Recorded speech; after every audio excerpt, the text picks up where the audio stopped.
calling for? What if I said you? What if I said goodbye? Why would you want to do that? Why do you always answer a question with a question? I'm inquisitive. Yeah, and I'm impatient. Look, do you want to leave a message for someone? Do you want to die tonight, Cece?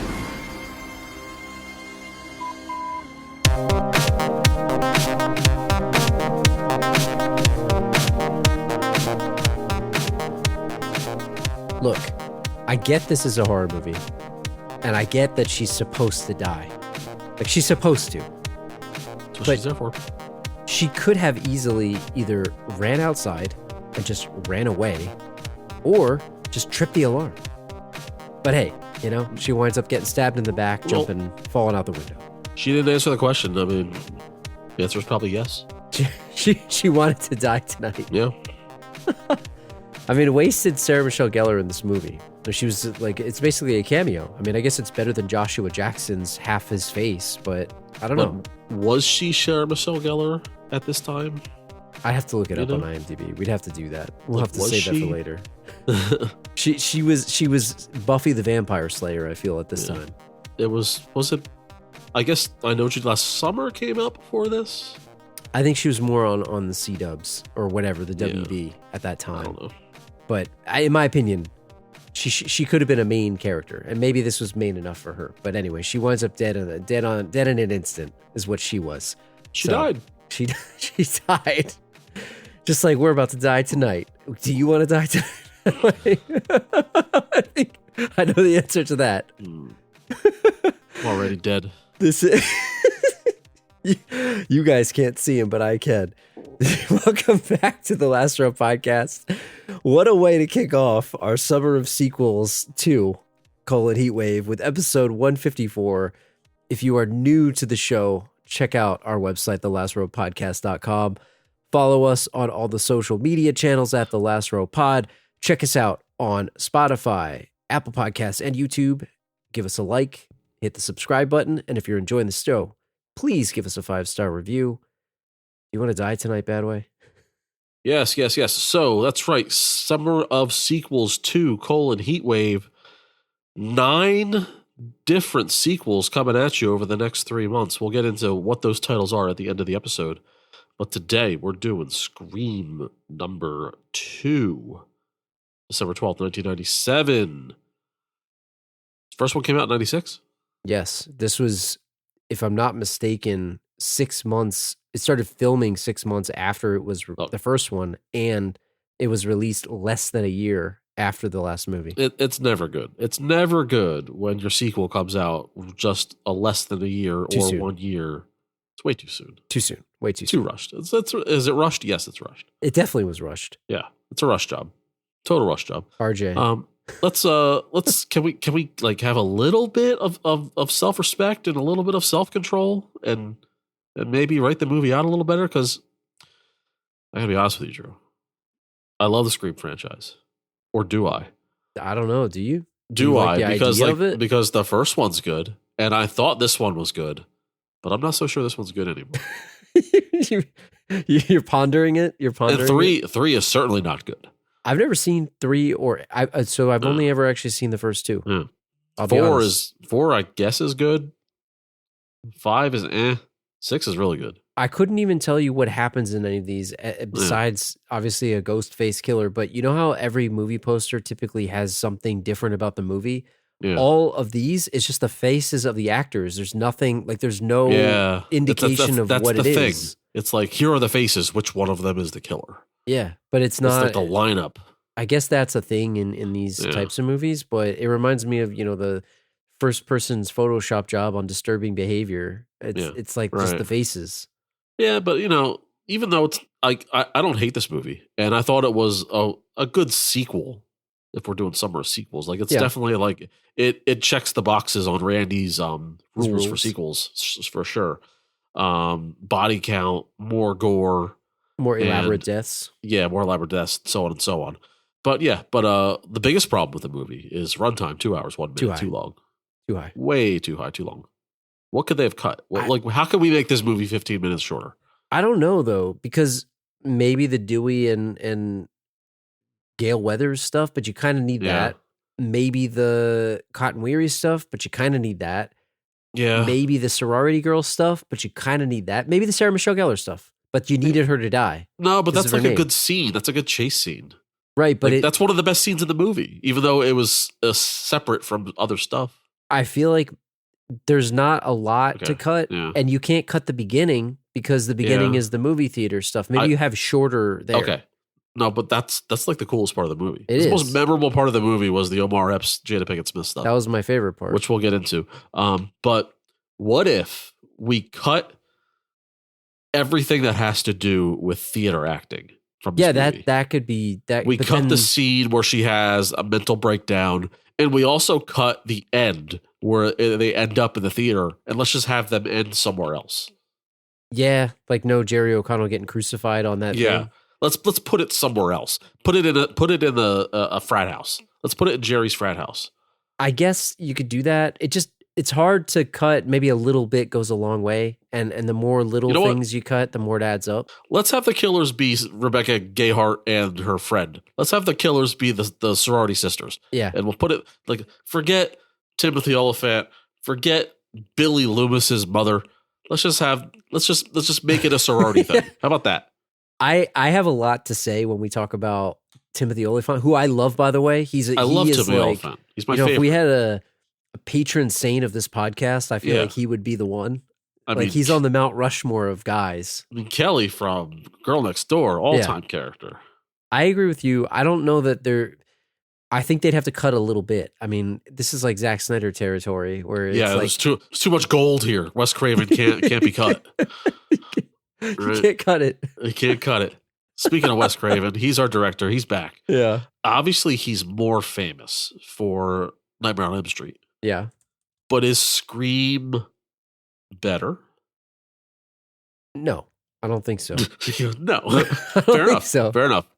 I mean, and I say that as Yeah, a you're casual horror probably fan. right. So what do I know, right? You're probably right. I mean, Scream 1 was a masterpiece of horror. But the same could be said for Nightmare on Elm Street. I mean, Nightmare on Elm part Street one. is iconic, and it Yeah. launched a franchise that I would say has more fans, and it's Yeah. also like Scream is weird because it's a meta commentary on the genre, and it's always been that way. And I feel like Nightmare on Elm Street maybe became that, but in the beginning it was more pure horror. And I feel Yeah. like Freddy Krueger as a character is one of the most iconic characters. I get that Ghostface is too, but again, it's a meta commentary on killers. Yeah. So I don't know if you would agree with me, but that's sort of how I feel in my gut. No, I agree. I agree with that. That's fair. It's fair. I'm not going to fight you on that. IMDb 6.3 out of 10. It's probably about right. It's fair, but too high for me. Now, let me say this. Like, I loved this movie like maybe 20 years ago. I thought I was going to like this more than I did. And I was disappointed that I didn't enjoy it. I mean, I had fun watching it, but Yeah, me too. Sure. but until I wanted it to end. but I think it's also, again, sorry, not to interrupt your scores here, but back to the meta commentary, it's almost like a commentary on sequels. So it's a commentary about a horror movie about horror sequels. But So that's fair because that's what the first one was. I know, but I'm saying I think For like its own reasons, it right? steps further out from being like a real movie, if that makes any sense at all, you know, Yeah, where yeah. it's also got to be a commentary on horror movies, and then, oh, by the way, it's got to be a commentary on sequels, and then, oh, by the way, it's got to be a commentary on horror sequels. And as a Yeah. result of that, it's got to do a lot of different things. And I don't think that Yeah. sort of makes it feel different. There's a lot of tightrope walking Yes. that the first one did that it succeeded at that this one just couldn't quite. Yeah. But still, there's fun to be had. Having Rotten said that, I Tomatoes. liked it. Yeah, Rotten Tomatoes 82%. I And I think it's that's fair. It's fair. I think it's fair, but also I can too high. disagree with it, but it's also fair. It's also too high. Metacritic 62%. It's about same. right, in my opinion. Letterboxd 3.3. That's fine. I would give this a 2.5. I think I would go 3. But I wouldn't fight anyone that gave it a 3. I think I would give it a 3 because I Or a liked 3.5. You give it a 3.5. I'm not going to fight you over it. That's fine. I have to see what I gave the first one. I don't It's even just remember. a little bit disappointing for me. I think it's just because of the killers. The killers' choices are lazy. The end was bad. I hated everything about the theater scene at the end. Yeah. But we're not here to bash the movie. I agree. By the way, for the record, I gave the first one a 4. Yeah, that's fair. Sydney and tabloid reporter Gail Weathers survived the events of the first Scream, but their nightmare isn't over when 2 college students are murdered at the sneak preview of Stab, a movie based on the events from the first film. It's clear a copycat killer is on the loose. Sydney and Gail, as well as fellow survivors Deputy Dewey and Randy, have to find out who is behind this new murder spree before they all end up dead. Dewey and Randy. When I hear Randy, I just want to throw a Cellini right after. Yeah, Randy Cellini. Always. Yeah. Always have to throw a Cellini after Randy. Every time I hear Sydney, I want to say Sidney Poitier. You know, Sidney Poitier. I want to, man. There's Who's so the much most I wanna famous say. Sidney? It's got to be Sidney Crosby. Yeah, maybe. Yeah. Sidney Poitier is pretty. I don't know. If I type in Sydney, it's going to be Sydney, Australia. That's Yeah. There's also Sydney, Australia. That's like top 5. Sure. What is the number 1 Google research for Sydney? Yeah, Sydney the city, not Sydney like the people. city? Yeah. Then it's Sidney So, Crosby. Sure. Yeah. So I want to come back to this because I want to talk about what you said, but I have to make sure that we do the taglines. I want to mention about the plot. We do have a point to talk about during the plot, but we'll come back to it. Taglines. There's a killer on campus making more calls, making more kills. No, too many makings. Rules of a sequel. 1, the body count is always bigger. 2, the death scenes are much more elaborate. They didn't even try to 3. Yeah, that's because cut off, but don't like it. Scream again. Yes. I should say scream louder. More screaming. Scream 2, scream again. Yeah, I like scream again. Someone has taken their love of sequels one step too far. Nope. Out of here. It's showtime. Get out of here. What is he, Beetlejuice? Isn't that Beetlejuice's thing? Someone has taken their love of sequels one step too far. Wait. One is an exclamation point and one is a period. Yeah, which one? I'll take the period one. Yeah. I don't like unnecessary exclamation points. Yeah. I feel like you better be earning that exclamation point for me to have to say it that way. Last, gorier, sexier, funnier. Was it sexier? It wasn't sexier. The scene in the classroom. Courtney Cox with the streaks. Getting it on with Deputy Dewey there while they're about to get murdered, which is not the time for this, you guys. But was there a sex scene in the first one? I don't remember. Off screen between Billy and Sydney. True. Okay. Scream Again is the winner. All right. So budget $24 million, cumulative worldwide gross $172. It was kind of a smash hit, Badway. Sure, and the budget's the budget. Hit. Like it doesn't matter. Like it was on. Apparently, it was shot on UCLA campus.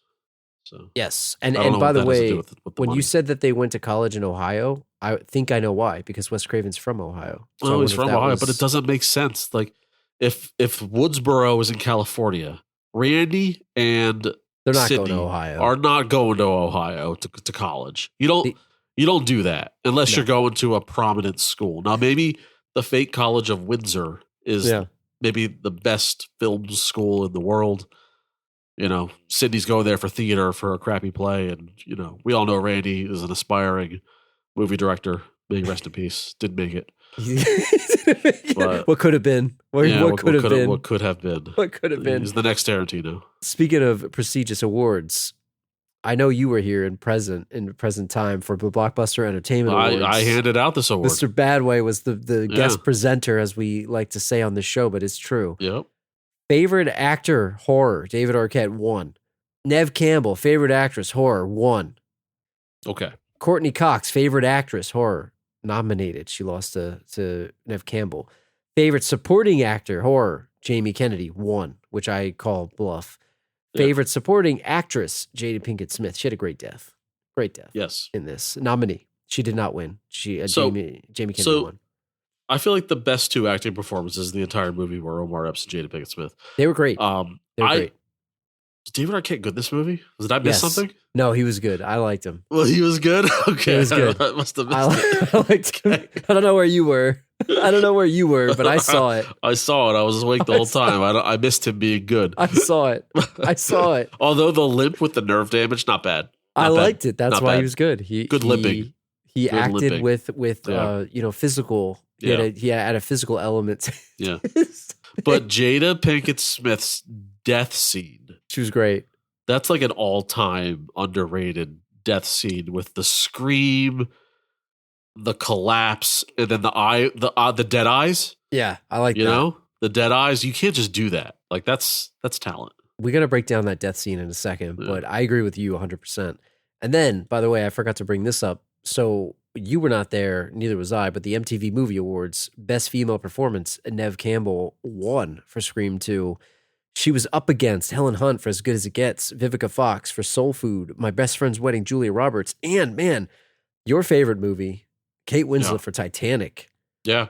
I mean, Scream 2 was made for MTV Movie Awards. It was, wasn't it? So, but let me say that if you're going to compare her acting in this movie to Kate Winslet in Titanic, I mean, I think it's kind of wooden. Let's be honest. Like, was Kate Winslet really that good in Titanic? Or was the movie Titanic really I mean, good? I get the movie was a Titanic that carried her. She was fine. She's good, though. She was fine. This is your movie. That's your movie. Yeah. Like, I love that movie. But, like, let's not act like she was the best of all time. She may have won an Oscar for that for all I know. But, like, should she have? I don't know. I mean, James Cameron is a king and queen maker. Billy Zane was the best actor in Titanic over Leonardo DiCaprio. I like the guy that yells to everybody to get off the boats or whatever. That's my guy. That's your guy. That's the guy. That's supporting actress. Guy yelling at people to get off the boats. That's my guy. Man. So anyway, nothing against Neve Campbell. She's a quintessential 90s, 2000s actress. Like, she's good. But I just think she's a little wooden in this. The character's wooden, though. Yeah, she did a great job. Her best acting job was in the play, which we'll break down in a minute. But all I'm saying, it doesn't matter because the Scream franchise was built for MTV Movie Awards. Yeah. Well, who's better? Let me ask you, her or Tori Spelling, who played her? Because we got to talk about Stab. Tori Spelling is what do you call it? Borderline soap opera actress. I mean, she was on 90210, right? No, yeah, that's what I mean. Like, that's like, no offense, but come on. They made the joke in the first one, hey, who would play you in the movie? And she says Tori Spelling or something. Someone says it. And that's and then they did it. So we got to talk about Stab. And there's a lot around this, but just a couple things about Stab. Robert Rodriguez directed this in movie. And like, some of the casting was ridiculous to me. Like, I know we were talking about this offline, but Luke Wilson as Billy Loomis with the hair. Like, really, it looks ridiculous to me right now. Even though Luke Wilson was not really Luke Wilson back then. He was just a guy. Yeah. He was in Bottle Rocket, which is a cult movie that not everyone cares about. And other than that, like, this was it. So it was, looking back on it, it's hilarious to look back on and see him playing Billy Loomis. I have to give you full credit because you called this out, and it was actually a great comparison, was Ben Stiller playing Sam and Stan Sweet in Cable Guy. It reminded me of that. Yeah. Like, it looked so out of place. Like, you're not a household name yet, but just a funny looking, like, character to play. It's really funny. And then you got Tori Spelling as Sydney, you had Heather Graham as Casey. It's a bunch of other things, but we got to talk about this movie existing. So so Gareth Weathers writes a book about the events of the first one, and then they turn the book into a movie. Is it a violation that two things, right? That this movie even exists, and the fact that it exists, but they used the people's real names. Like, it wasn't a dramatization of events. They used the name Sydney, right? It was the real people and the real events. And it was like very much the exact same thing. It's disrespectful. Let's be honest. It's disrespectful. It's too soon. It's for this movie to come out glorifying the murders. This, I don't like it. I don't like it. And the fact that the people in the theater are like, oh, we love Ghostface. He's the best. Let's kill. It's like, bitch, this just happened 2 years ago. This is real life. You know, it's not like people weren't making Jeffrey Dahmer movies 2 days after he's eating people and or whatever the hell he's doing. Yeah, right? That we waited a respectable 30 to 40 years before we started making Jeffrey Dahmer homages, right? I feel like this is madness. And I feel like, would these murders make them pull the movie from the theaters? The real murders or the murder in the movie theater of like Jada Pinkett Smith? Well, the catalyst, like that was Yeah. the first, right? Jada and Omar are murdered in the movie theater. True. Right? And then, the next murder in the college, come to find out, it's copycat killer and the names match up from the names of the Woodsboro. Does this get the movie pulled? Are we blaming this movie? In today's world, yes. And there's Timothy Oliphant's defense of movies made me do it. Does that like give him a leg to stand on in court? Had he gotten his trial? I think that they would. I think they would pull it. And it's funny because like I think generally speaking, I do think that society is more I would say sensitive, but it's also because we're trying to be more inclusive of things these days. Yeah. But like let's not forget that people were like trying to ban video games back in the 90s, right? And they were trying, like, what was it, Tipper Gore, and then they were trying to say Twisted Sister was bad too. So but that's not a new thing. And I don't want to get on that side of the argument. I am not on that side of the argument. No, I agree. But I'm just like on the side of respect. Is it respecting the dead, right? To have this movie continue to play when it's a real life thing, and it's like glorifying the real life murders. No, I think the studio has to pull it. Yeah, the studio would have to pull it.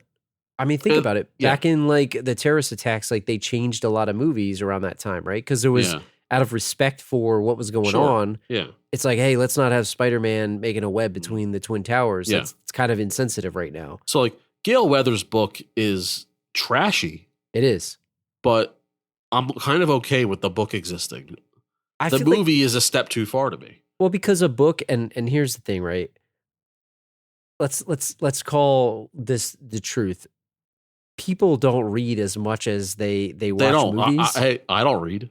And I feel like it's easier for you to forget that a book exists. And it could be offensive and it could be a thing. But if you have a movie, it's playing on TV, it's in your face, like it's harder to avoid a movie than a book. I'll tell you what. There's a New York Times bestseller list every week or every month. I don't even know how often it comes out, but I couldn't name one book on any of those lists, right? But I could tell you that the box office top 5. Right. But I mean, and look, if you're more in the reader like camp, then you're going to be offended by a certain thing, right? I mean, it's like Trip McNeely over here. We got him in this movie. Where's Mike Dexter's idol? Kick everyone's ass in this room. But I agree with you in that it is too soon. But so what's the proper amount of time before you could make a movie on this? What's the proper amount? 20 years. I think you're right. It's got to be 20 plus. It's pushing it. Right? 30 is probably more. Yeah. To glorify, right? Like, and I hate to bring this up, but I'm going to bring this up. We push the hot topics here, right? Don't leave us a 0-star review, please. No, and this is not disrespectful. It is what it is, right? Columbine happened. Yeah, I knew you were going to go there because I was thinking the same. Yeah, right. 1999 was it? Or late 90s. Late 90s. Yeah. Imagine a movie glorifying Columbine coming out a year after. It wouldn't exist. It just wouldn't happen. No, you can't. Yeah. You can't even do it now, honestly. And it still hasn't happened. Now, I know the movie Elephant exists. It's a Gus Van Sant movie. Definitely not glorifying it, but not so much that we're going to be dressing up like these scumbags that committed these heinous acts, right? It just seems like a silly thing. And it is. And it's a silly movie, and I'm not trying to make it a serious topic, and I'm not being serious at all. I hope people understand this. But just in the movie world, this is an absolutely ridiculous thing. This movie exists. But again, it's a meta commentary on a sequel, and it's like, here we go. Like let's. That's why they're doing it. People are starving for blood. They just I don't think they are. Like, not real blood. I love fake blood in movies. I'm not starving for real blood. But are you saying that you almost prefer if they're outright with the slashing of it and not trying to make a joke out of it, where it's like you watch Freddy Krueger is just ripping people apart? Yeah, that's like not real. Yeah. It's not trying to be a commentary on something. Right. Or even if it's a movie about a realistic serial killer, as long as we're not, I don't want to see a movie about Jeffrey Dahmer, but give me a serial killer named, Tom Ford or whatever. That's fine. Not the fashion designer, not the fashion guy. But I just pulled 2 names out of a hat there. It just happened to be that guy. He's gonna sue you for Yeah. was it libel? Libel, slander, libel. Slander, I think is written. Yeah. Libels. No, but you're right. And I mean, in the movie world, it even is too soon because you could Yeah. look at the guys prank calling Sydney. Yeah. I mean, they're prank calling Yeah. her because it's making her life miserable. Gail Weathers is a piece of trash. Let's be honest, right? She She's wrote like the book. the Sun tabloid Yeah. is what Yeah. she is. Robert Rodriguez ought to be ashamed of himself, is all I'm saying. So they never said it was Robert Rodriguez. I just know it is. But because there was real actors in that were playing themselves as these characters, was Robert Rodriguez the director of Stab too? Like he actually was named? Because I just know that he did it. I don't know if they said it. Oh, okay. I thought you said, because you pay attention better than I do. I thought you saw like I credits or didn't something see it. in the movie. I saw it. No. He directed the fake movie that we. Okay, Yes. fair enough. Just like All right. he directed a bunch of the fake movies in Tarantino All and right. stuff, right? I'm gonna assume that Robert Rodriguez directed this fake movie in the fake movie universe, and he should be ashamed of himself. Yeah. What Yeah. did you coin what is it, Tall Tales from IMDb? That section? Oh yeah, Is that Yeah, what we yeah. said? Yes. So I got some of these from IMDb, by the way. The other part about this is that these events just happened, and obviously to make it even more over the top, you got people dressing up as the character. We could take it two ways with this, but I want to ask you, like, what are your thoughts on dressing up as the character, and not like cosplaying? Like that's a little Yeah. bit different. I mean, Yeah. more like you're going to an event, like maybe dressing up. So let's say you go to a midnight preview of Star Wars. You're dressing as a Star Wars character to get ready for it. Or let's say Yeah. you go to like a football game, an Eagles game, and you're Yeah. dressing up in full body paint and stuff like that. Yeah. What are your thoughts on or the rules of like where it's acceptable and where it's not? These people are psychopaths. You're wearing the body paint, and it's 20 degrees outside. You're a nutball. You paid $200 for the ticket too. You're dressed like Darth Vader, Jar Jar Binks, or whatever the hell. I can get behind that though. That to me is fun. I feel I didn't do it, but like, I've seen you're it. going to the movies. They're the type of people that are clapping when the movie's over. So you never the- clapped when it was over? The director isn't there. He can't hear you. You never clapped when it was over? No, that's ridiculous. Come on. I What did you like- clap at? What did you clap at? I don't think I've ever done it. I made me think that you did it. No, I Because, don't think yeah, I ever did. You I don't think I clap. ever did. Unless, No. unless you're watching it at con, right? With the director. Yeah, right. That's Unless you're your at rule. South by Southwest or whatever the hell other film festivals there are, and the director is in the audience, then you may applaud for the movie when it's over. I think that I like when people dress up. Like I remember working in the movie business, and people would dress up for certain premieres, and No, I thought it was yeah. fun. It was festive. I liked it. No, I'm joking around. Honestly, like I'm not going to make fun of anybody. You want to dress up like an Ewok, you go right ahead. It's fine by me. He's just saying he won't. I just think it's a tad ridiculous, but I'm not going to like knock you for it. I mean, I'm not here to stomp on anybody's fun. But just imagine trying to wear the Scream mask and watch that movie. That's ridiculous, right? Like you go into Star Wars, you're gonna wear a Darth Vader mask and No, like you take it off. wear the mask the whole movie. That's like ruin you can't see, you can't you're breathe. ruining your experience. You're not going to be able to actually see it. But like, yeah, the Scream mask, like half the audience in the movie of Stab were wearing the Scream masks, right?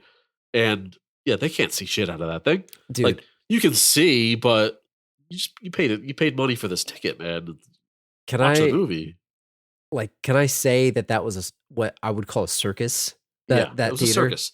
And here's another thing why it's ridiculous, because they are obsessed with this character who is a real life teenage boy murderer.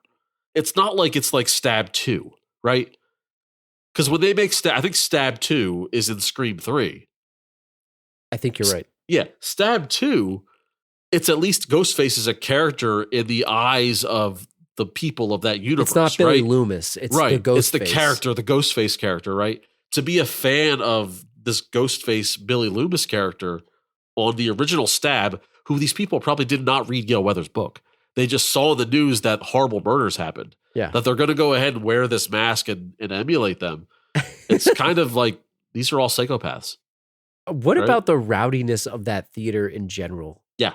It Could seemed you, like could you tolerate that? it seemed like a great time. I got to be honest with you. You would like that. Yeah.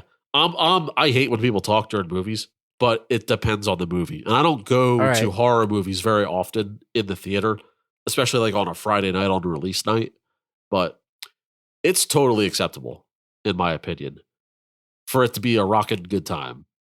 But hooting and that's the hollering. first time you've ever seen it. So like you've seen The Room, right? And when people watch Yeah. The Room, they throw like spoons at the screen and stuff like that. Sure, yeah. Like that I get, or Rocky Horror Picture Show, because it, you know the plot of that movie. It's a You've seen it thing. a million Yeah, times. it's a thing, sure. That to me, I can still, allow it. It's an New event. movie, like it's fine. I think it's fine if it's that type of movie where the dialogue doesn't really matter so much, and they're not going to be like, certain parts get quiet, you listen. But I think about, I saw Paranormal Activity on, like, you were probably there, on like a I think I was busy night, and the noise was made and it was fine because people were freaking the flip out. It was scary. It's scary shit, right? Yeah. Freddy versus Jason. I think we saw a midnight screening of We it, did. and like half the side was Freddy, half the other side was Jason. It was like a rock concert. It was fucked. It was fun. That People was were shouting. fun. People were yelling, and it was like, totally acceptable because it's Freddy versus Jason. Nobody cares. Nobody cares who's saying what in that. The dialogue. So- the dialogue doesn't matter. So you would take, though, where's the line for you? Because is it Jada Pinkett Smith narrating the movie? Does I that think that's bother funny. you? I think I would enjoy it. I think it's I don't funny. like that. I don't like that. If you're Yeah. gonna like scream and react, I'm totally good with that. I'm good with that. But it's like, don't go in there. Don't do this. Don't do that. Yeah, And every single maybe thing. she was too verbose. Like maybe if it was a lot of like no's or Or hey, he's the yeah. killer. Like yelling Yeah. that stuff is Yeah, dumb. like maybe if she was exclaiming, like being scared, yeah. I'm fine with that. When But people maybe react- maybe the long-winded narration. I don't need a narrator. Maybe we don't need that. Yeah. I don't need a narrator, but I'm okay with like extra sound effects. People like, because people try to like get laughs, right? yeah, they do. Yeah, they They try do. to become the star of the show. It's like you're not in this movie. Yeah. Let's just stay out of the movie. People shouting comments to try to Yeah. like, no, that's They didn't not. cast you. Yeah, They didn't. Yeah, right. Yeah. You didn't get a Blockbuster Entertainment Yeah. Award. You Like- didn't like- get an MTV Movie Award. Like for example, if it's a Friday night opening night of the last movie we just did, Crank. Like, Oh yeah. you can yell during Crank. It's fine. Well, I mean, Like it's look, fine. I John wouldn't. Wick, I when- wouldn't. But when you know. watch John Wick, I remember like you going like, oh, or something like Yeah, that. Like right. that, it happens. Yeah. That happens. But if you're Sure. saying, oh, John Wick, don't go in there, don't fall down the steps, Yeah. don't do this, like that, Right. that's gonna get a little bit out of Yeah. control in my thought, yeah, in my mind. And I think maybe especially for what we were saying before, again, not to harp on the sensitivity of this movie, but in the world of this, after those murders happened and people acted like that, is pretty rowdy. Yeah. It's kind of wild. if you go to an opening night of a movie, like opening weekend, during a busy, 6 p.m. and on time slot, you should have a reasonable expectation that people are going to be talking. Yeah, you know what you're getting. Right. And I'm not talking about conversations or people on the cell phone. I'm just saying it's going to be noisy than normal because there's buzz, and you got to be able to accept that. And if you don't accept that, then go to the 11 a.m. show. I just like am imagining if you can't handle that kind of energy or whatever, Yeah. being in this theater, people were literally running around the aisles was a party. with the knives. Yeah. Now let's talk about the Yeah. theater handing out all the costumes to everyone. Yeah, that's what I mean. That's like you're inviting the chaos. Yeah, It's like, come on. They knew what they were getting with that. Don't rile up the people before the They- show.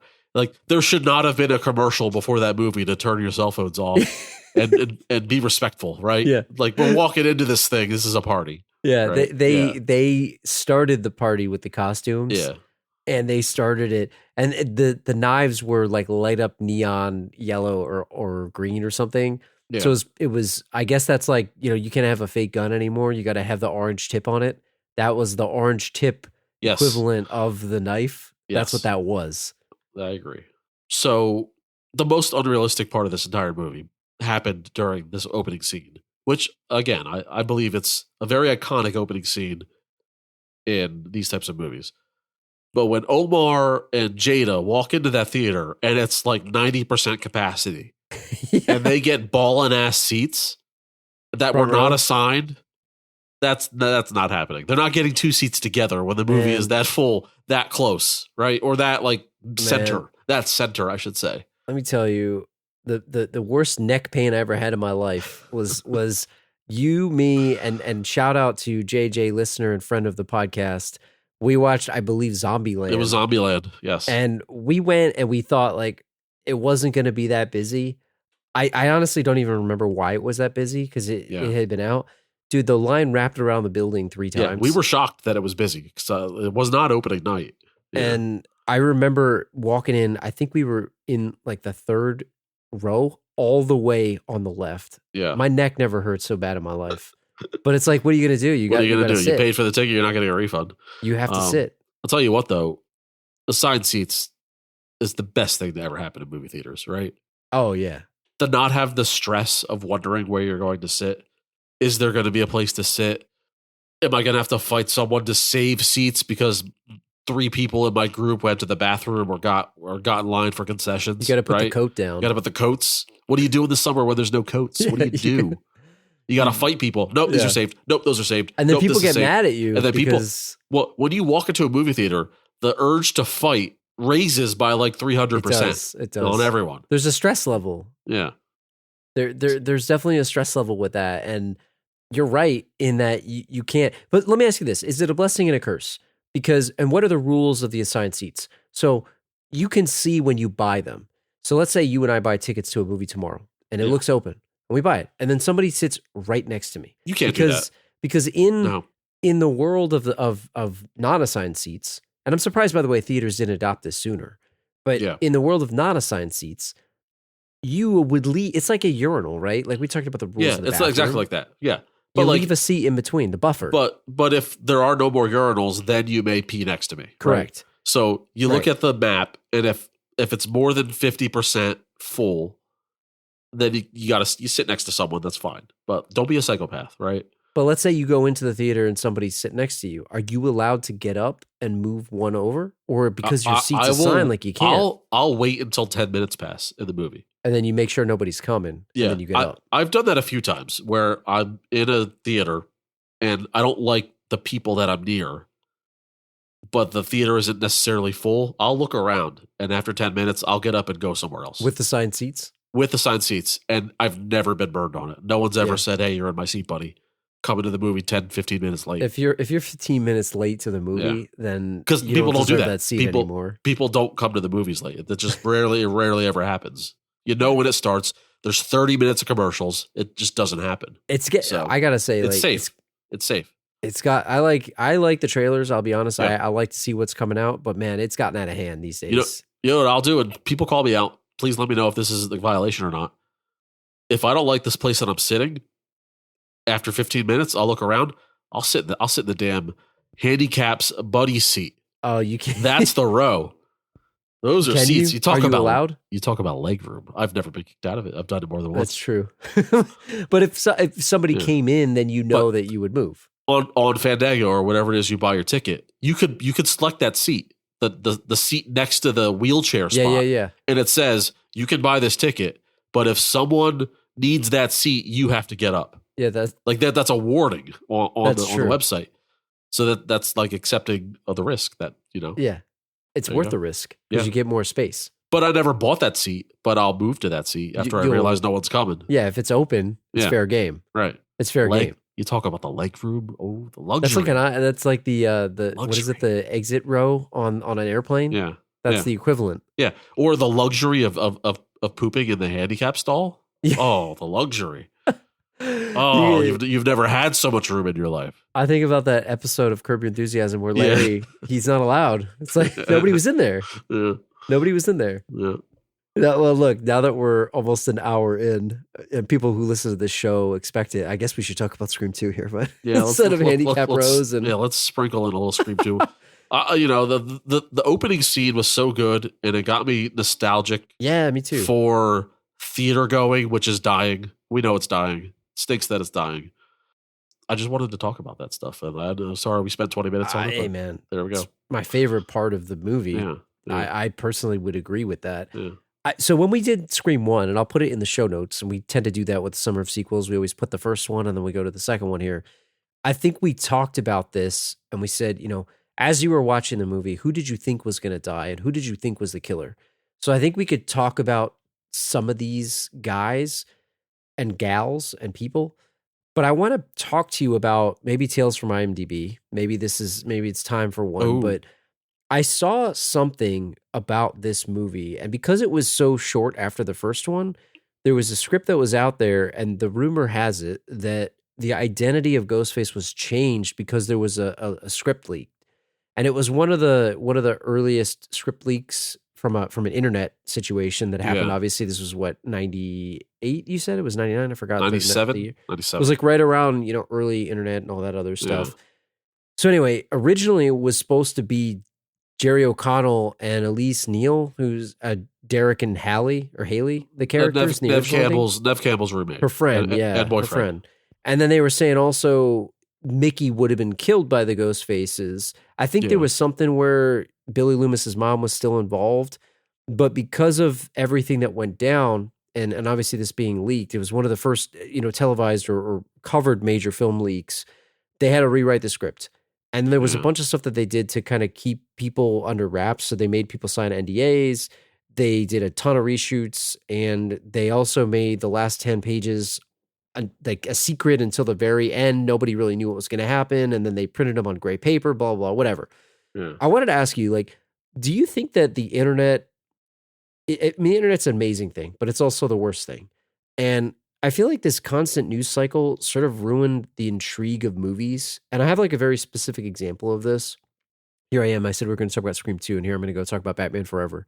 But when I was younger, I remember like standing in the grocery aisle and like, you want to see the new Batsuit? You had to pick up Entertainment Weekly, or you pick up the TV Guide.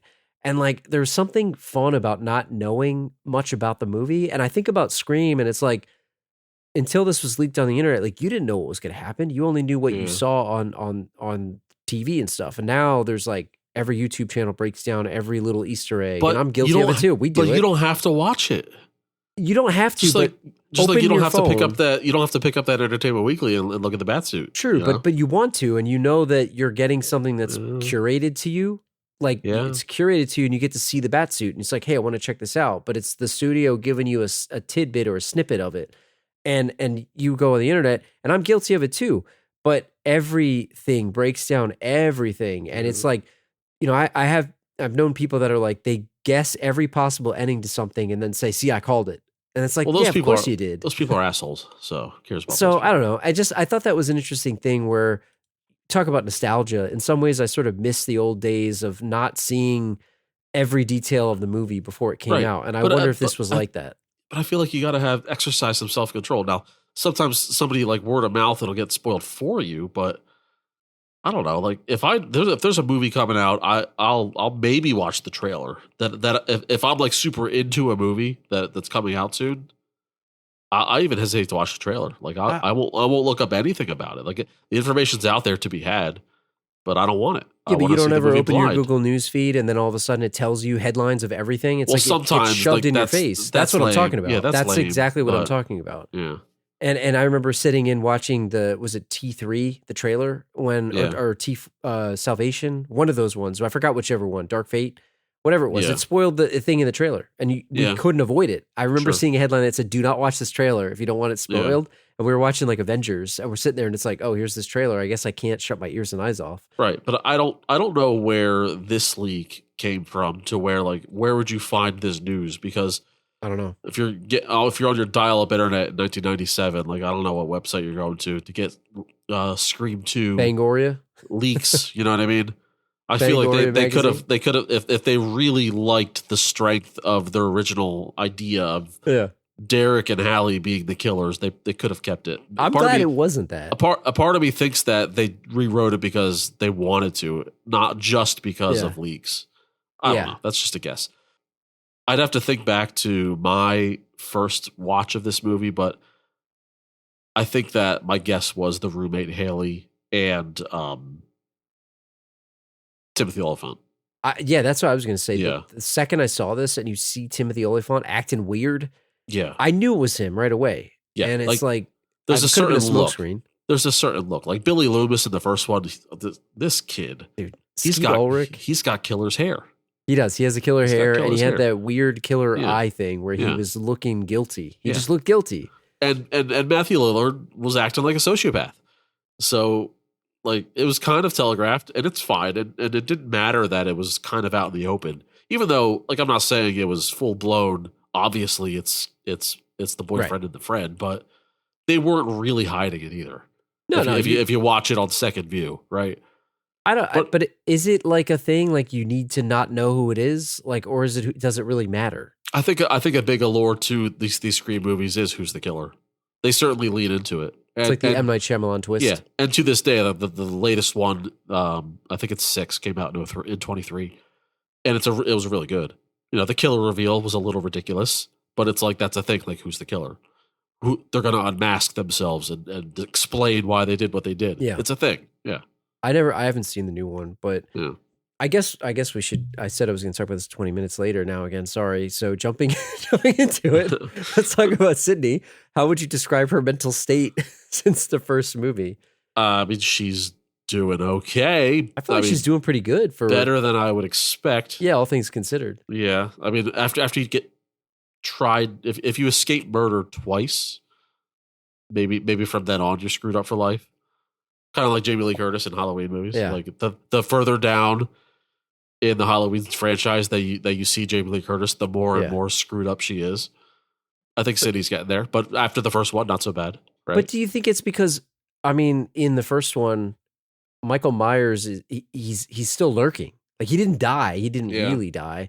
Like this one, Skeet Ulrich and Matthew Lillard, they're dead. So it's over. Yeah. Like, who is going to be the ghost face killer? Nobody but Jamie Kennedy is thinking about copycat killers. So right, and she probably thinks she's fine. Yeah, and even if you see the people crank calling her like they were doing and all that other stuff, like, does she have a reason to be scared? Because it may trigger her, I guess, because of the trauma. Yeah. But at the same time, it's like, who has a motive to do that to her at that point in her life? And that she has a boyfriend already, right? So it's like she's able to trust again. You know, right? You know, people prank calling her though. I mean, you got that caller ID, like that. Talk about change the game. Change your life, man. Yeah. Us millennials, we don't answer the phone. The first day I got caller ID was the last day I ever picked up the phone. Tell you what. Did it feel like a cheat code? Yeah. It's a like, cheat I'm not code. talking to you. I'm not talking to you. Yeah. Definitely not talking to you. Where were you? I called you yesterday. Yeah. Sorry, I wasn't home. Yeah, I wasn't home. You know, I was home. I'm always home. You're always home. Spoiler alert, I'm always home. What do you think of her going to college for acting? Do you buy it? No, not for a second. I don't see it. I just don't see it. I see her as, I don't know, like either like a professor, like coming to be a teacher or something. I was gonna say a veterinarian. She looks veterinarian. Like a veterinarian. Yeah. I don't know. I don't think she touched an animal in any of these movies. So? That's in your fanfic. That's your fanfic. In my fanfic, I'm gonna write it. Your Nev Campbell fanfic. What about I had a crush on Nev Campbell back in the 90s. I'll say that. In The Craft. She was I liked her in The Craft. Yeah. What do you think of the play that she was in? Not if that play is close to opening night, they're not ready. I gotta tell you. They're in serious trouble. They're in trouble, buddy. They're tanking. She had the best performance, but like the people chanting before her big speech. Yeah, it was pretty bad. Guys, how long have we been doing this? The director should be worried. That guy, that's a famous guy, and I feel like blasphemy for not even knowing him. But he's an older guy. He's in a lot of things. He's in Tron, one of my favorite movies. I like Tron, 1982 Tron, but I like that movie. But was he out of line for making her go through with it? She was like scared. Yes, he like forced her to like, you should do this. Like, I know you're scared right now, but are you tough? Are you tough? Are you tough? And it's like, the scene she's rehearsing is a bunch of people in masks, like, going to stab her. So maybe she shouldn't be doing this right now when there's a real guy trying to stab her. He didn't have an understudy. That's how you know it's a shoddy operation. Where's Sandy Lyle when you need him? Exactly. Right? Where is he? Exactly. Where's Sanford Lyle? Yeah. So he knows the words. I think in the way we did this in the first one, we said whether someone was alive or what happened to him. So obviously she's alive, because I think rule number 3, which was unspoken, is you said it right, is probably to keep your main character alive. Yeah. Is that what you would guess? I think so. Before he got cut off. What about the boyfriend, Derek? The boyfriend, Jerry O'Connell. Trip McNeely. Great. One of the greatest names of all time. If you don't know it, Google it. Do you see them as a couple? Yeah. I don't at all. See it. Yeah. Look at those blue eyes, blue-eyed Jerry. I don't. Does he have blue eyes? I forget. I don't know. They just do not seem like a match to me at all. I don't know. He's a hunk and he's a nice guy. So like Sydney would go for a frat boy, right? Sydney reminds me of like Daria, just like blah everything. Everything is blah. She would not go for a frat boy. I don't think she'd be going for the frat guy. But Jerry doesn't act like a frat boy. He just is. He is one, but doesn't act like one. But he's a nice guy. You know, he'll type of guy that'll get up in front of a cafeteria and sing for you. Serenade. Which, by the way, like I feel like you would get a lot of shut the cups. Yeah, you would. If you definitely would. If you were saying that, right? You would, especially if it was like breakfast. Imagine it's 7:30 in the morning. Yeah, don't attempt that. You've got an exam. You've got an exam at 8:00. You've been studying all night. This jagoff is jumping up singing songs. Is it better or worse when the popular guy does it? Yeah, main character syndrome is that's what it is. That's what I was gonna say. Right? It's like you think you're at a movie or something. It's like buddy, nobody cares about your relationship. It's like, would people cheer him on? Like people don't want to want that. The round of applause he got. That was the second most unrealistic thing that happened, besides Omar Epps, Jada getting the seats. More realistic in college or high school? In high school, I feel like you can main character syndrome yourself into it because it's the prom king's doing it. It's easier in high school, and also because like in high school, people are looking for a distraction. Yeah, and there's a social hierarchy there. Yeah. College is like, get out and of here. You wouldn't dare try it unless you knew that your buddies would yuck it up behind you. You got the entourage to cheer you on. Yeah. In college, like everyone's got their own thing going on, and they'll tell you that when you're being dumb. Yeah, and especially since it was like their group of friends, it's like you're taking over this cafeteria. How rude! That's what it was to them. How long before a guy throws a carton of milk at him or something? You know, I mean, something should have been thrown. Carton of milk. Yeah. So I don't know. Anyway, he winds up dead and stabbed and shot. Turns out he's not the killer. He didn't do it. Did you believe it? So did you think he was the killer at any point? No. Why would they have the boyfriend be at two, unless like to subvert expectations? That's what I mean. Yeah. Why would you have the boyfriend do it 2 times in a row? You'd be like, oh, Sydney, you're so dumb. He looks kind of suspicious. Classic horror movies, right? It's always the boyfriend. It's always the boyfriend. Yeah. Even when it's the boyfriend before, it's always the boyfriend. Where's Randy to tell her? Yeah. Like, how are you going to date this guy? You shouldn't have a boyfriend at all. Yeah. I thought the way he died was pretty brutal too. He was tied to that thing. It was like a Jesus situation. Yeah. Because he gave his letters away. So here's the thing, right? It's like if someone's pointing, I've never had a gun pointed at me, but if someone's pointing a gun at you, it's like, don't you have like, you want to cover your heart with your hands, even like though it wouldn't do anything. Like you kind of want to like, or you put your hand out like, no. And then it turns into Brandon Lee the Pro, where it's like, you just have a hole in your hand. It's just you'll have a hole in your hand and your chest. But does it lessen the blow of it? You'll feel better if you put your hands out. Yeah, right? and what if it helps a little bit? Like it's one more thing for the. Maybe the bullet stops. Maybe it's a 9. You know, maybe it'll stop at the hand. Right? Yeah, it's. I don't like. I think Jerry O'Connell was pretty good in this, but I don't know. Like, he was fine. I mean, look, we're an hour in. I can't be talking about these people too long, but I don't know. There's nothing much to say, right? I mean, that's one of the best quotes in this podcast's history, right there. We're an hour in. I can't be talking about these people too long. What the hell do we? These people, aka the characters of the movie that we're doing, because we talked about movie theater life too much. What? You know how we talk about some characters are a vessel? If you know this podcast is a vessel, so we could talk about random stuff. Drew, let's make this one 90 minutes. Let's just do it. Let's just do it. Whatever happens. We always talk about this movie being 90. Yeah. Our movies are 90 minutes or less. Our podcasts are like 200 minutes. That's right.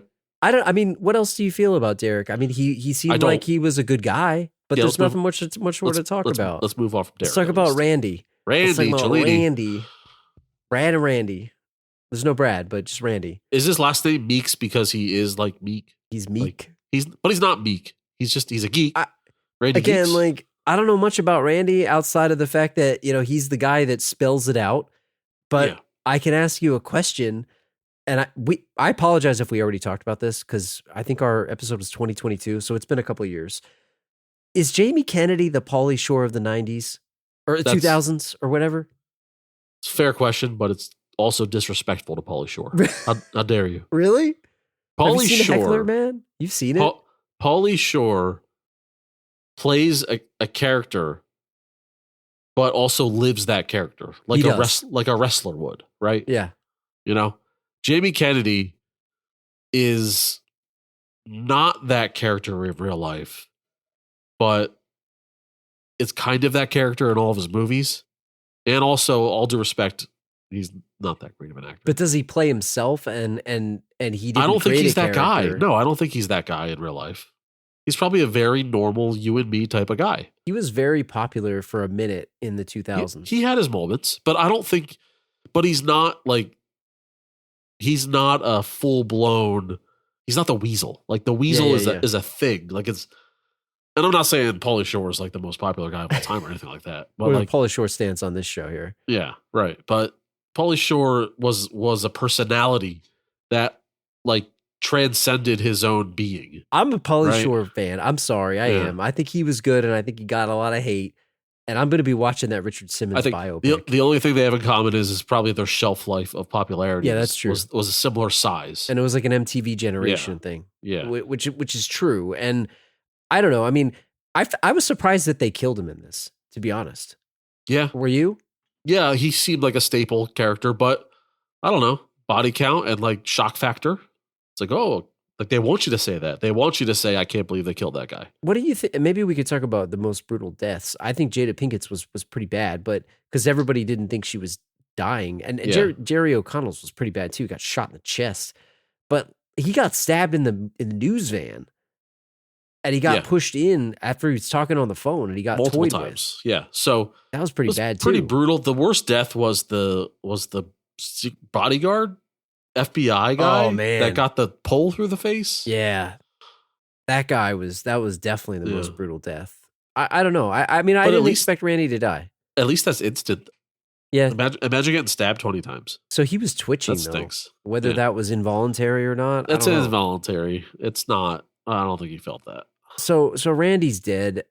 He's Let's dead. talk about Dewey. Dewey's back. Okay. Would you sacrifice Dewey for Randy? No, So you want David Arquette to be Yeah. the guy going forward and not Randy? because I feel like Randy's character can get annoying, whereas Yeah. Dewey, it's like you appreciate him because he's meek. Talk And about he's- meek. And then Dewey's tied to Gale Weathers, so Yeah. that's a thing. It's a thing. That's Yeah. why they can't have Yeah. Randy around. Like if you need to take one of them out, you got to go Randy. Okay. I feel They did the right because I thing. like Dewey. They did the right thing. Yeah, and Dewey. So he was stabbed in the back of the last movie. So he had Yeah. this, like you mentioned it earlier. He had a limp and he had nerve damage and he had like an arm thing that was going Yeah. on. And I felt like it looked ridiculous in my Yeah. opinion because he's trying to act like he has a physical impairment. Do you think he researched that, or do you I think, think he he just did. like? Do you think he just came up with that? Like, yeah, because did they ask him to have Yeah. the limp and the I wonder if things? someone told him exactly what to do, or if that was his interpretation, and Wes Craven was like, "All right, that'll work." Like, did he invent, but so you're talking about the physical moves, but did Yes. he invent the idea that he had a physical handicap, or was that written to the script of, hey, you were stabbed, so you're going to No, be hurt? No, I think it was written. I think So he Kevin was supposed Williamson, to have an Williamson impairment. wanted him to be gimping it, and he gimped it. Yeah. but like yeah. the manner in which he gimped it, I believe, was personal interpretation, and Wes Craven just like let it slide. He let it Wes be. Craven was like, I don't have time for this. Fine, if you want to do that. What do you think about him just showing up to protect City? He got on a plane. Yeah. Because he heard I- about these murders. I think he's a liar. You think so? I think he didn't show up for Sydney. He showed up for Gale Weathers. He knew she would be there. Yeah. He knew. Even though she called him Barney Fife. He showed up to confront her, but also he still had feelings. He's mad at her, but he still loves her. Is it one of those things where Gail like pity hooked up with him Yes. in the original one and Yes. she still is? But she still thinks he's sweet. But Yeah. they can't be together. They're two different people. Yeah, she'll drop him. But she can't be he- seen in public with him. But he wears her down eventually. Yes. He does. Would you go that far as like a local deputy to go all the way across the country? Well, if there's a traumatic event that you share, like he and Sydney and Gale Weathers shared that traumatic event, there's a bond there. It's worth a plane trip, I think. He winds up stabbed in the Yeah. sound booth. Yeah. I mistakenly thought he died. I guess maybe I fell asleep. Yeah. I thought he died. I didn't see him getting carried out on the gurney. If you and I were separated by an entire country, right? East Coast, West Coast, and we we shared a traumatic event, would you jump on a plane for me? I would. I think I would. Without me asking, be like, hey, I saw what happened. First plane over. I'm right on there. You give me the first ticket. You say that. I don't know if I believe you. Trust me, I would. Maybe the second plane. Maybe the second plane. I'm not going to pay for first class. You know. Yeah, maybe like you're not taking a red eye. That's what I mean. Like, I'll go after as long as I can get a flight night's starts sleep. at 5 p.m. Like maybe you'll do that one. Because if I went on, yeah, is it an extra $200 to get on that plane? And then there's time zones, so it's like I would understand. I might wait for the morning if it's a better time for me. All I want is for you to be honest with me. So you show up, right? You're like, hey, I saw what happened. I know it's 2 days later. I got on the 6th plane I could. I just want you to be honest and tell me what number plane. I could have got on this one, but it was $500 more expensive. This was the 6th earliest plane I could get. I just want you to be honest. I was, you know me for many years. I would be honest with you. I would tell you. I can't lie to your face. That's not in my. It's not in my blood. If you show up 2 days later and you tell me that I got the first plane, I'd be like, you're lying. This is the first plane that was open. It's like, are you sure nobody canceled? How many delays were there? You sure about that? You sure? So but let's talk about Gail Weathers. You mentioned this in the beginning. Like she's kind of. It's almost like tabloid type reporting. She's a scummy. She's a scummy person. Was her book any good? Or was it like, oh, this idiot's writing this book? No, I bet it was juicy. You think so? I'd read it. Do you think is it like somebody's going to write this book? Yeah. Somebody's going to write it. Yeah, she lived it. She lived it. She's got the facts. She'll probably stretch them a little bit. Yeah. But do you think she's a scumbag for writing the book? I don't think you have to wait for a book. You said it earlier. I don't think it's in bad taste, but I understand why it exists. Yeah. I mean, where she's scummy is when the murder happened at the theater and she said, oh, this is going to make the numbers pop. Right. That's scummy. Uh-huh. But writing the book, it's like, hey, somebody's got to tell the story. Somebody's got to tell the story. Somebody's got to tell the story. Yeah. And as long as you don't, you might as well be as truthful as possible. Now, if she embellished a lot, that's scummy, which the movie Stab probably does. I'm sure. Right? Like the movie Stab is based off of the book. You take the book and you make it juicier. Yeah. For a 90-minute slasher movie. It's like Whisper Down the Alley, you know? Yeah. You can't have like a procedural. Yeah. Gail Weathers was probably not a producer on the movie Stab. Maybe it was. I don't know. Maybe it was.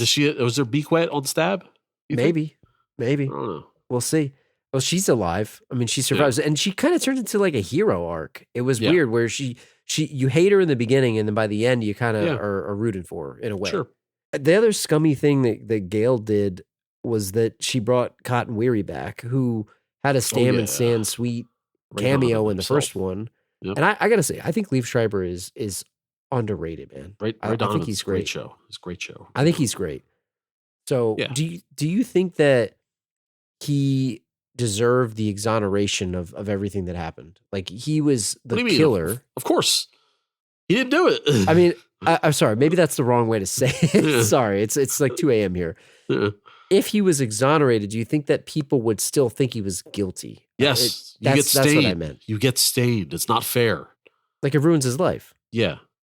It's like, but like there's people that probably still think he did it, even though the murders clearly happened. And, Cotton Weary, I don't like him.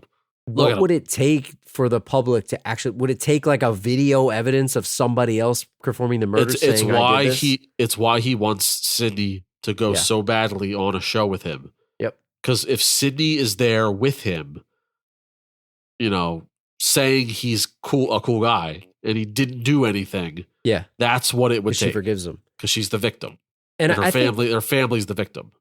In a weird way, man, I kind of think she does owe him that.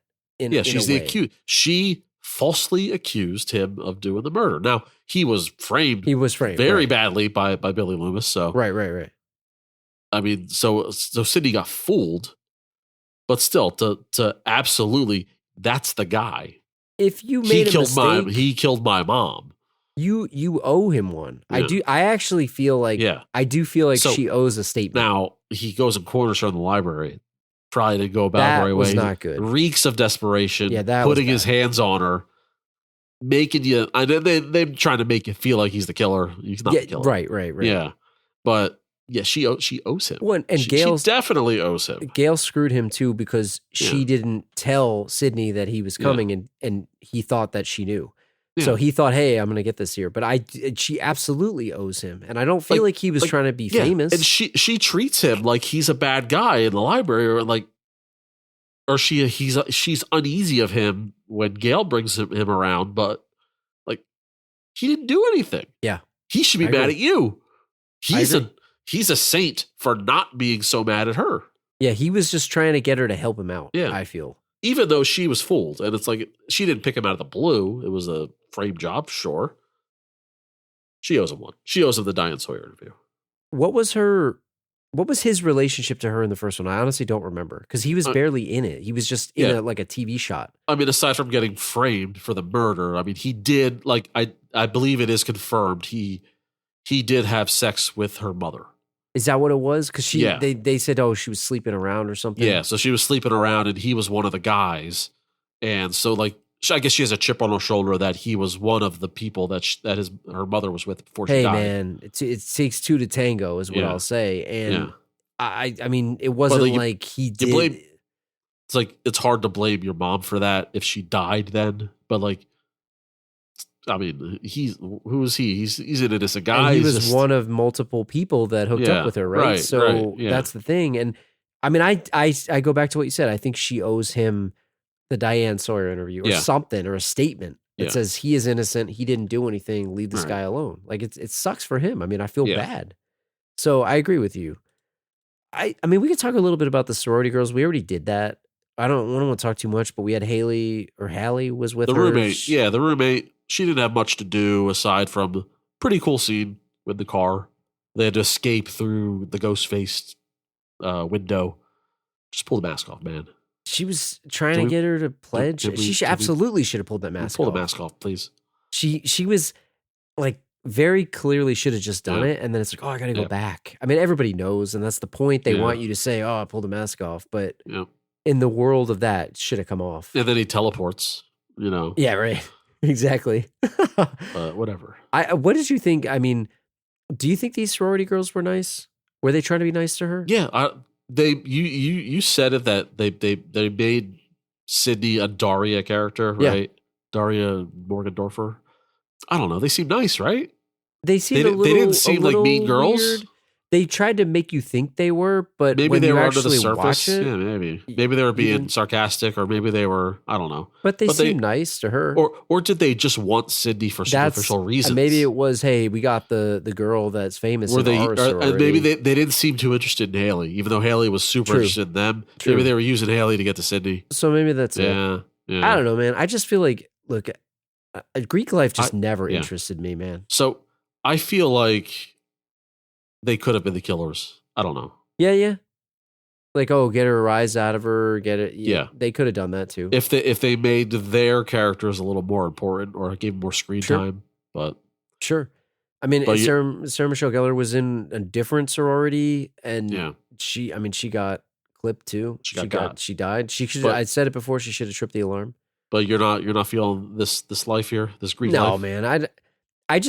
It never interested me. I've been to a couple parties in college. Like, I just felt like filthy when I was in some of those places, and maybe that's just the ones that I was in. I don't know. No, I just never. It's, if it's not well cleaned and it's just a bunch of dudes with dude stank. That's what I mean. Like, and it just felt like a filthy lifestyle. House parties in general, where it's like 200 people in a freaking house, and like I don't know what to do. What do I do with myself? It's too much. I don't know. I was more of a low key hangout type person.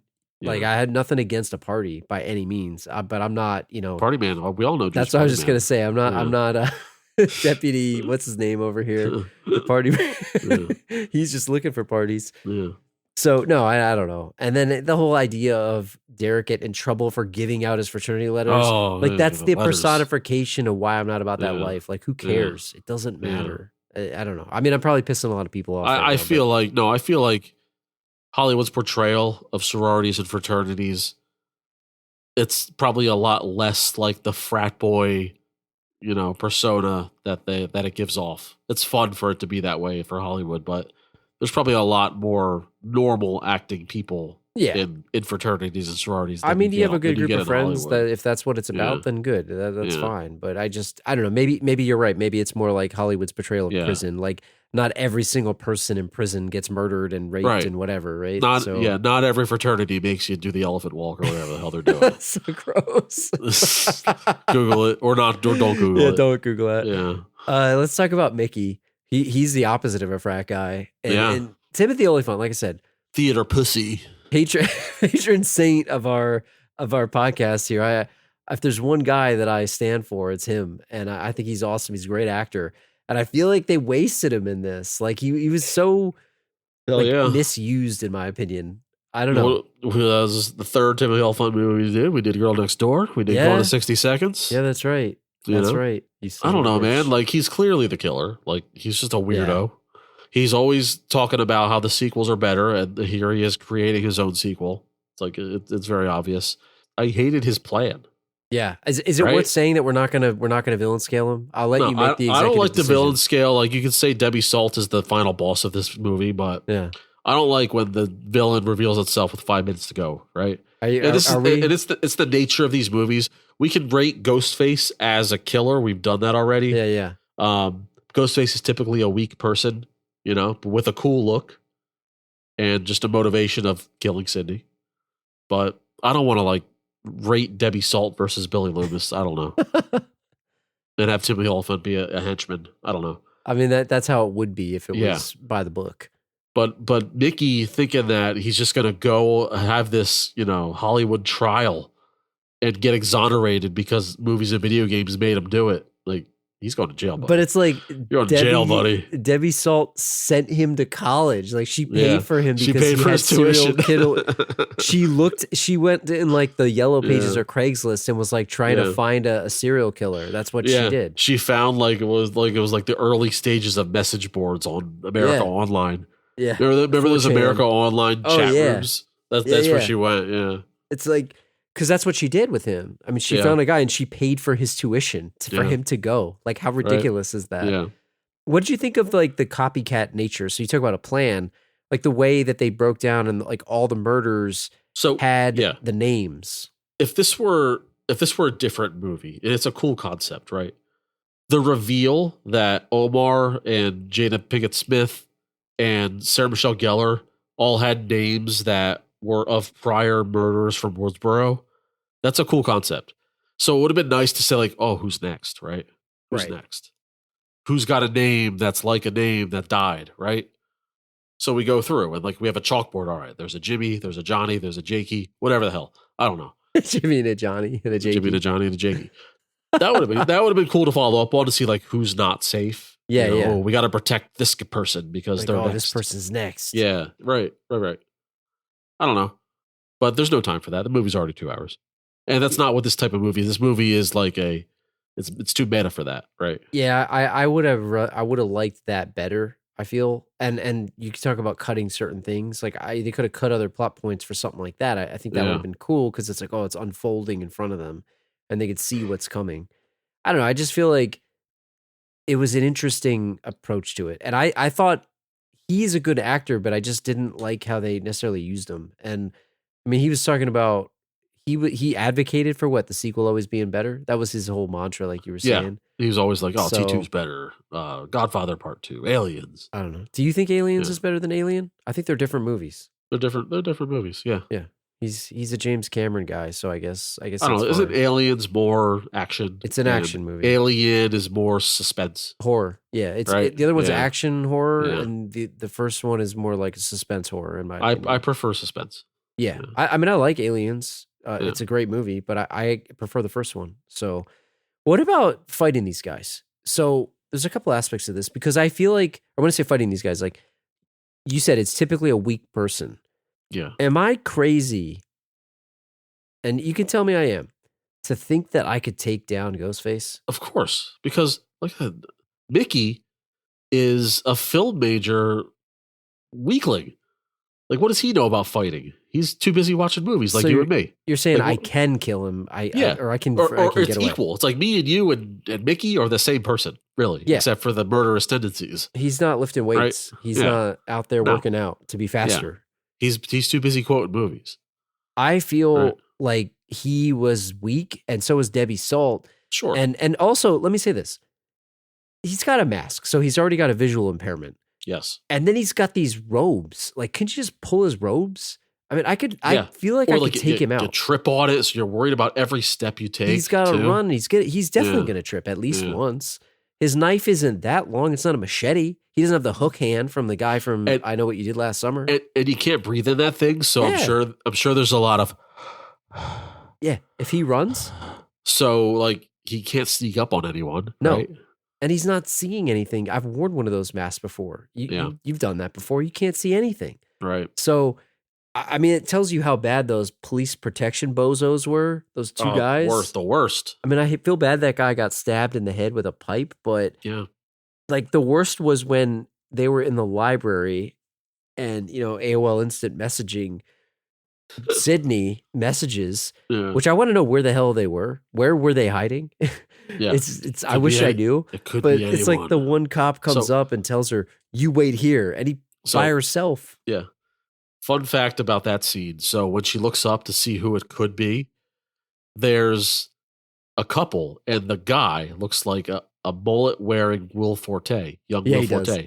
And I thought it was Will Forte. So I Googled it, and I found the first thing was Will Forte tweeting, "Yeah, that's not me." Because so many people tweeted, "Hey, were you in Scream 2? Were you in Scream 2? He's It's not uncredited. me." Yeah. Library guy too. Yeah. So it wasn't him, but like it looks just like him. That's hilarious thinking about that. Yeah. And I love that he gets it all the time. I love that. I don't know. I just feel like I could take him. I could take him. And Absolutely these you cops could. didn't do Yeah, anything. Absolutely you could. It's just people are making bad decisions, running upstairs and all that crap.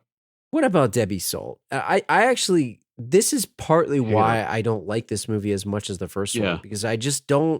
Because nobody cared about that character. Can you sympathize with her? Her son was a murderer. Yeah. No, she was annoying as Debbie Salt, like just being in scenes that nobody cared. Like, oh, Debbie Salt's writing a story or she's by Gail or whatever.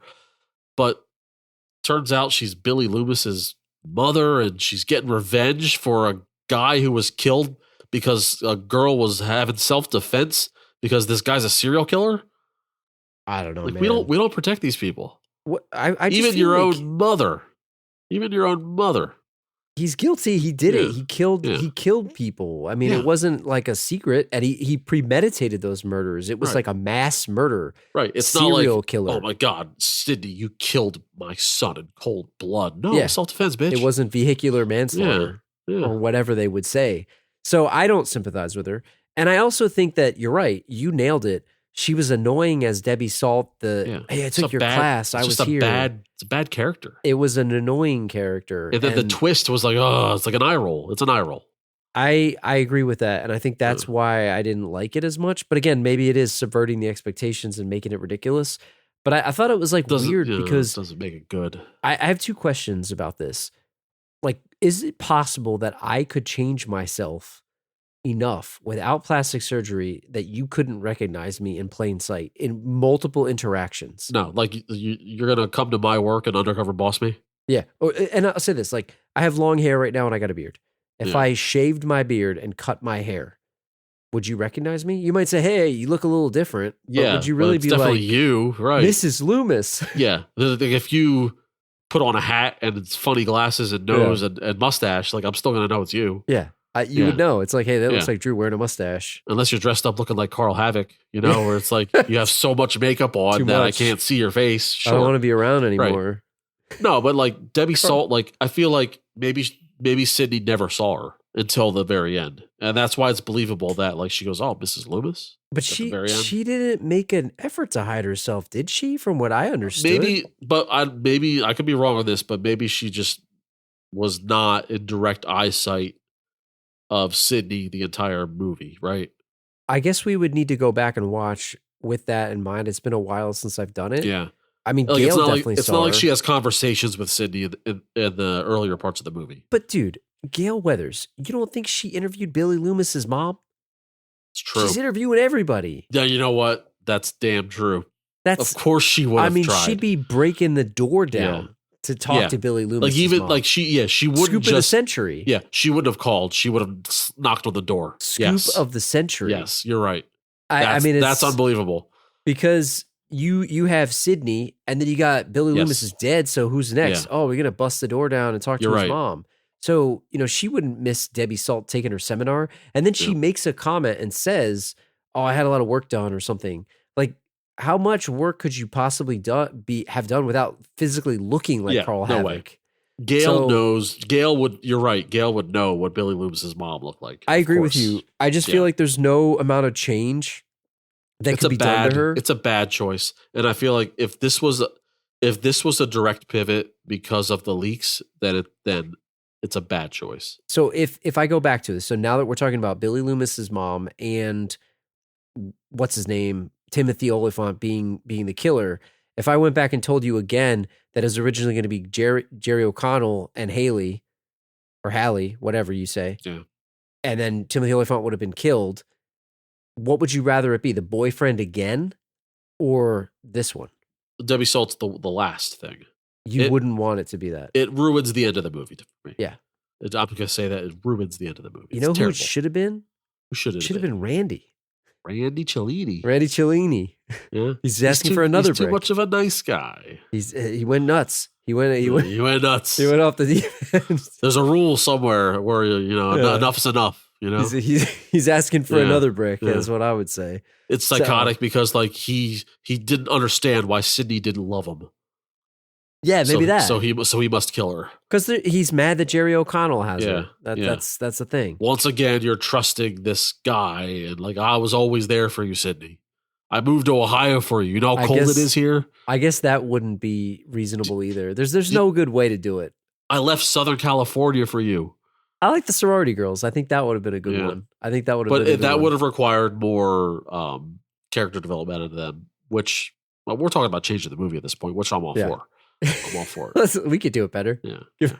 So if I ask, so obviously, I think the answer is that you would say the first one is more enjoyable to you than this one, and it's a better movie. I than this one. used to really like this one, and then now I watched it again for the first time in a long time, and I was like, like if I were to give it an 8 out of 10 last time I saw it which was maybe 15 plus years ago. Now I'm giving it like a 6.5. You give it a 6, okay. It's not terrible, but not as great as I remembered it. But it's not like a Ghostbusters 2 situation where the sequel is like it's more fun. No, because I would say this is kind of more fun, but it's not. It isn't really. Yeah, to me, this is a tinge of bad nostalgia, but it's not. It's not a bad movie. It's just not as good as I remembered. So where does it rank in the other ones? Because I've never seen the others, and maybe that's how we can wrap this up. Like you said, the newest one is good. Yeah, I think the newest one is the second best one. Yeah. It might go like 1, 2, 4. No, 1. I'm sorry, 1, 6, 4, 2, 5, 3. I honestly have never seen the others, so I'll have to go back and watch them. Maybe we'll do it for Summer of Sequels Part 3. I've only seen 3. I've only seen the only movies I've seen more than once are 1 and 2. I'll say that. I know. With our Summer of Sequels schedule, we have, like Badway said, he planned out some bangers here. Bangers. But we have all sequels except for one, which is a third, which we're doing next week. A triquel. So we have a good schedule here, and I got to give Badway full credit on Heatwave. Should we just say what they are? Tell everybody what we're doing, because you curated this list, and I think it's a good list. So the heat wave's coming here at Last Row Podcast. So for the next 9 episodes, that will take us all the way to September 26th. We'll be doing all sequels. Scream 2, obviously you're listening to that right now. June 20th is Die Hard with a Vengeance. We're skipping Die Hard 2 just because I wanted to. It's a good movie, but we'll come back to it. But it's a summer movie. We'll talk about it in the episode. But Die Hard with a Vengeance, like, it has a great summer feel. It looks hot. It's a great movie. Looks hot. Right. I like to. We'll come back to it. Yeah, July 4th. Happy 4th of July. Mummy returns. I can't wait. He's coming back. Remember when the Mummy was here? Yeah. He comes back. Emotep. He returns. Maybe now I'll finally publish the picture of Emotep in our album. Yes. Beast of Burden. Yes. July 18th, Vegas Vacation. Great movie. Michael Giorgio's there. August 1st, you had to do it. I got to put Bride of Chucky in there. We're getting Chucky back. August 15th, Lethal Weapon 2. And they're still too old for that shit. Yep. August 29th, Wayne's World 2. September 12th, Final Destination 2. And we'll finish it out with a little bit of Chef Chelios. I was surprised that you didn't do it like back to back. Crank But High I guess Voltage. you want to work toward it. It's too much. It's too much Jason Statham. Too cranked? Yeah, it's too cranked. We got to space cranked. out. We got to space the cranks out. We're gonna tire people Yeah. out. I think this is a good list. Yeah. I think it's a good list. I'll post this on the social media channels so you guys can check it out. Make Yep. sure you're following us at The Last Row Pod on Instagram, on Facebook. You can like our page, facebook.com/The Last Row Pod. Check us out on all of the other social channels on X at The Last Row Pod. We're actually on Threads too. If you guys are on there, follow us there. We'll post this on everything so you can see the schedule. I think last year we had a snafu with one of the weeks. So obviously this schedule is subject to change if we have a technical difficulty or something. I Yep. think we like ran out of power or something. Or it turns out this is our last episode of the Yeah. podcast is over. Yeah, You know, it's over. Sorry, Just guys. like what was it, 2024? Whatever year it was, we just stopped making episodes. But no, we're gonna stick to this, and I'm excited because I'm excited to know what's happening, and now you guys know so you can catch ahead. So we'll be back in 2 weeks on Thursday, June 20th with Die Hard with a Vengeance. You guys can listen with a vengeance. Send us an email if you're interested in letting us know what you think about these movies, thelastropodcast@gmail.com, and check out all those social channels that I mentioned. Leave us a 5-star review on Apple Podcasts and Spotify, and YouTube, please hit the like button, hit subscribe there, hit the notification bell so you know whenever we have a new episode, and we'll see you guys in 2 weeks. Summer of Sequels Part 2, Heat Wave, everybody. That was a lot of words by you right in a row. I'm sorry. It was a ton of words. Did I ruin it? No, you said all the things that needed to be said. It's just it was impressive more than anything. I'm sorry. It was a lot of words. You know what people at work tell me? Say less. Say less. Say less.